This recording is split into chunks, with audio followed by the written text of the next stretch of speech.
Thank you. It's good to be with you. What I'd like us to do to start is let's just take a couple deep breaths. And you might want to close your eyes, but let's let ourselves just stay for a minute with the power of everything that we've just heard and experienced. So let's just breathe deeply. And as we're breathing, let's pay attention to how we feel in our bodies. Where are we holding some of the characters, the words, the images that were painted so beautifully and powerfully and chillingly?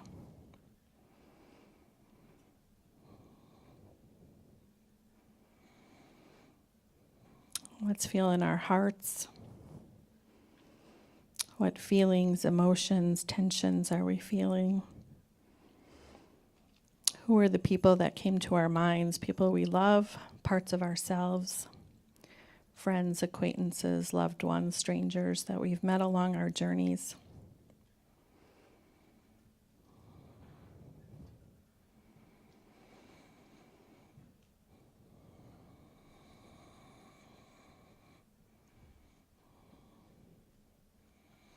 As we bring ourselves back together in this community for this short time, I just have really two things that I am thinking about. The first thing is that I think we need to breathe, and we need to pay attention in our bodies, and we need to pay attention in our hearts. We need to feel the humanity within ourselves and the humanity within one another. Everything in the news, everything in our culture, everything in our technologically driven lives brings us up into our heads and keeps a distance between us. That makes it hard for us to recall and stay connected with humanity, with the reality of one another as human persons, with stories and families and loved ones and experiences that may be similar and may be different, but that all together matter. And when we start to lose touch with the humanity, the dignity, the beingness of one another, that's when it becomes easy to objectify. It's when it becomes easy to close our hearts and our spirits and look away and shrug and move on. And the power of this, all these vignettes, so that there's pieces of ourselves and people that we love and people that we know and people that we walk in our lives with, and beliefs that we've had and maybe beliefs that were challenged. It's all of us in all different dimensions. But the second reason we need to move out of our heads is that our heads have not learned accurate and authentic historical knowledge. For most of us, when we went to school, we didn't hear the full story of historical, authentic, accurate picture of the lives of Black and brown people, of indigenous people in this country. And so when we go to our heads, we're going through a limited lens with which to frame, give reference, context, and culture to the experience, the feeling, the story, or the narrative that we're hearing about.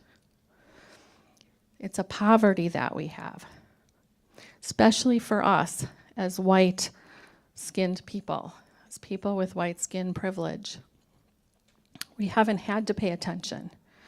It hasn't affected most of us. I'm not saying that every human doesn't have struggles and sorrows, as we saw beautifully illustrated here, because we do. That's part of the human journey and condition. But myself, as a white woman, have never known the systemic struggles that Black, brown, indigenous people in this country have. I never have, and I never will. And I can say that with certainty, because the laws historically have been set up to protect me.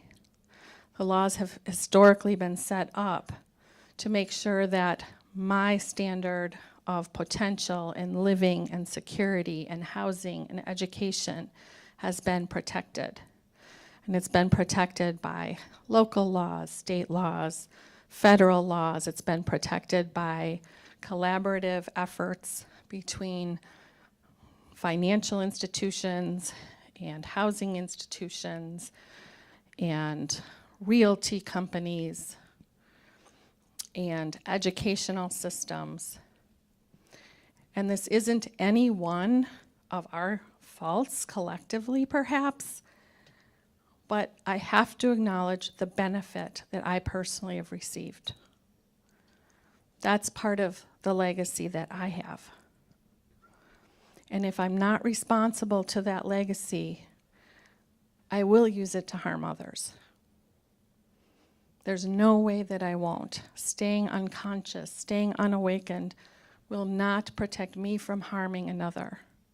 It's only when I pay attention to the heart and the body that reminds me that we are all connected. That some mother who's sipping her coffee 6 miles east of me sipping my coffee in my kitchen has a daughter my age.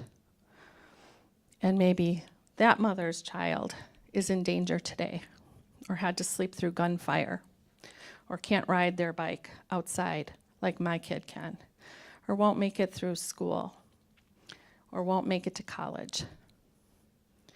There's nothing between us. We love our children. We want the same things for our children. But the deck is stacked against that mother and their child. It's not that they're a victim. It's not that they're not going to work hard in their life.